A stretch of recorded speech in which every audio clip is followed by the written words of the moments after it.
In this video, we're going to talk about redirects, and I'm going to show you one in particular, which is the basic 1.5 redirect, which looks like that. And redirects, it's more of a technique than a specific trick, and so you can do it in a lot of different circumstances. You can do it completely outside of mounts, which is what you'll be doing if you do kind of a sideways Eli hop like this. You can also do it to get into mounts, just like this. And just like we showed you with the basic 1.5 redirect, you can do it starting from a mount and ending in a mount as well. So what we're trying to do with the redirect is we're trying to create a new way of changing the yo-yo's direction that looks a little bit unusual.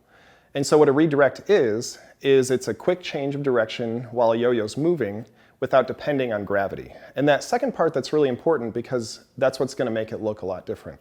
So let me show you what I mean. Typically when a yo-yo changes direction, there's kind of a swinging motion that happens. And the reason this allows us to change direction is because gravity is always trying to pull the yo-yo down to its lowest point.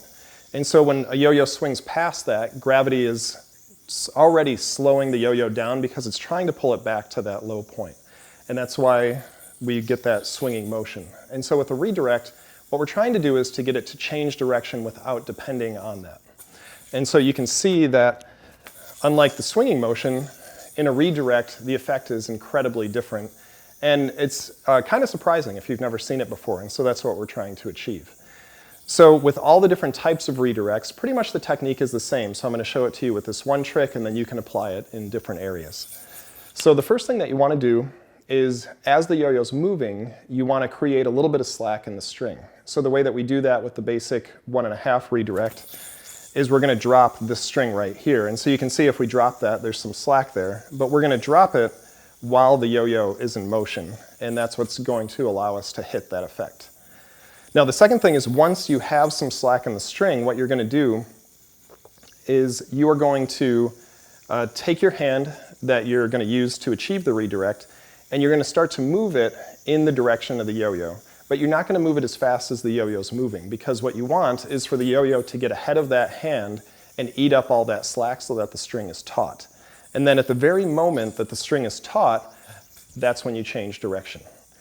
And so you can actually use this effect in a couple different ways. The first way I've already showed you, which is to have an immediate change. But you can also follow the yo-yo a little bit as the string is getting taut, which can allow the yo-yo to hang out there, maybe stall a little bit in midair. And as long as the yo-yo isn't falling down too much, that also achieves a little bit of a different effect, but it works great. So as you're working on this, you may find that you get it right away, but this is one of those techniques that can be really, really tricky. So if it takes you a long time to master it, that doesn't mean you don't understand it. It's actually pretty difficult to get down just right, so keep working on it. The other thing that you want to keep in mind is, again, the point is to make it look different than a change of direction that we can achieve just using gravity.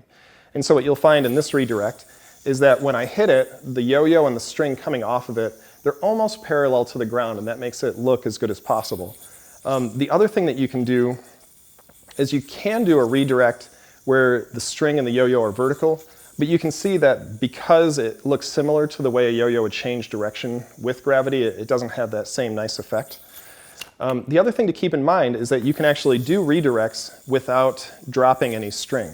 And so with this the same motion, what you can do is, as long as you can create that little bit of slack in the string, however you create it, you can still hit the redirect the same way. It can be a little bit more challenging, which is why we recommend starting with the 1.5 mount. But it can totally be done, and that'll allow you to experiment in a lot of different mounts. So that should be everything you need to know to get started with redirects, and that is the basic 1.5 mount redirect.